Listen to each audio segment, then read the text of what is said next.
मेरे भारतीय समाज के भाई बहनों और बच्चों तथा वरिष्ठ नागरिकों को मैं मेरा अनुभव, मेरे विचार पर आमंत्रित कर रहा हूँ। मेरा हमेशा सोच रहता है कि बच्चों का भविष्य कैसा अच्छा किया जाए। जो मैंने देखा है, मैंने अनुभव किया है, उस पर मेरे अनुभव पर कुछ मेरा अनुभव कुछ प्रकाश में लाना मांगते हैं ताकि भावी बच्चों का भविष्य अच्छा हो। मैं श्री श्री अनुकूल ठाकुर का दीक्षित सत्संगी आदमी हूँ। मैं हम लोगों का धर्म ही, हम लोग सत्संगी आदमी लोगों का धर्म है परिवेश को कैसे अच्छा किया जाए।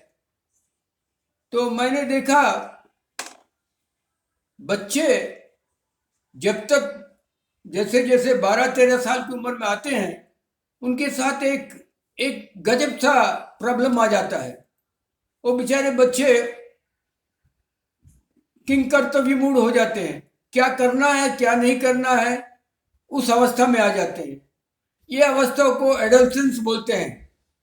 ये एडोलसेंस ऐसी अवस्था है, चाहे बच्ची हो या बच्चे हो, ये बाल्यकाल से किशोर अवस्था में प्रवेश करते हैं। उस अवस्था में उनको मालूम नहीं पड़ता है कि क्या करें क्या नहीं पड़े। उस समय अभिभावक, टीचर, जो जो उनसे संबंधित हैं, उनको कोऑपरेट करना, उनकी मदद करना, ये नहीं कि उनको डांट डपट करना। तो उस समय क्या होता है कि बच्चे को क्लास की सब्जेक्ट्स, विषयों पर क्या पढ़ना है क्या नहीं पढ़ना है, कंफ्यूज रहते हैं। जैसे मैंने खुद अनुभव किया कि मेरा पुत्र बचपन से पढ़ाई लिखाई में अच्छा था, लेकिन 8वीं-9वीं क्लास में आके उसको प्रोग्रेस कार्ड में लाल दागी लग गई। तो टीचर ने हमें बुला दिया कि अपने पिताजी को बुलाओ। मैं टीचर के पास गया, देखा कि लाल दागी दो सब्जेक्ट में लगा हुआ है। हमको बहुत खराब लगा। तो हमने बच्चे को बोला, बेटा हम लोग इतने भाई बहन बड़े हुए हैं, कभी टीचर हमको बुलाई नहीं है, आज तुम्हारे चलते हमको टीचर के पास आना पड़ा, ऐसा क्यों गलती कर रहे हो, ठीक से पढ़ो। तो बच्चे ने बोला, ना बाबा आज से हम अच्छा से पढ़ेंगे, प्रॉमिस किया। उसके बाद 2-3 दिन के बाद घर में देखा वो बैठने के लिए किताब लेके बैठा है। उसके बाद हमको बोलता है, पिताजी हमको क्या पढ़ना है क्या नहीं पढ़ना कुछ समझ में नहीं आ रहा है।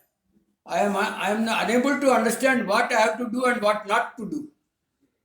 तब मेरा भी बुद्धि कुछ काम किया।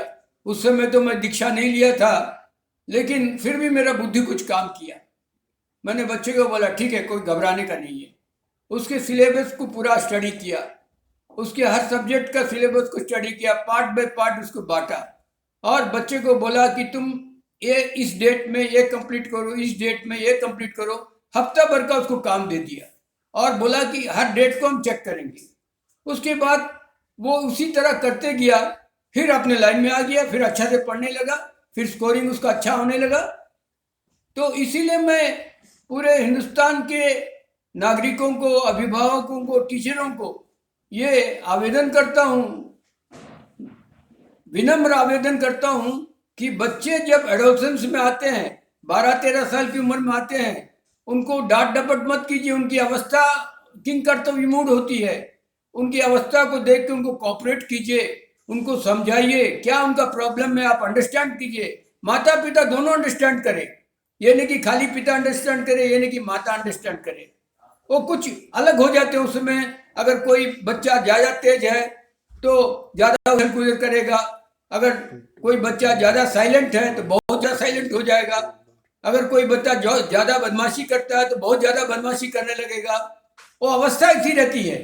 उस समय उसको पहचान के, हमारे अभिभावक जो है पहचान के उसको ठीक से शांति से समझा बुझा के लाइन में लाना है। करीब 1 साल मेहनत लगता है। 1 साल के बाद उसको अब सोचने का दरकार नहीं, वो अपने पढ़ना लिखना शुरू कर देगा।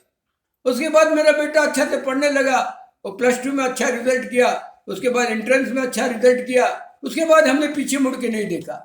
इसलिए एडोलसेंस की एज में जब बच्चा बाल्यकाल से किशोर अवस्था में पहुंचता है, उस समय माता पिता, अभिभावक, टीचर पूरा उसका ख्याल करे, इसका ज्ञान खुद उनको होना चाहिए। अरे बेटा तो अभी एडोलसेंस की अवस्था में आया है, बाल्यावस्था को छोड़कर किशोर अवस्था में आया है, इसको पहचानना है, तब जाके हम उसको कॉपरेट कर सकेंगे।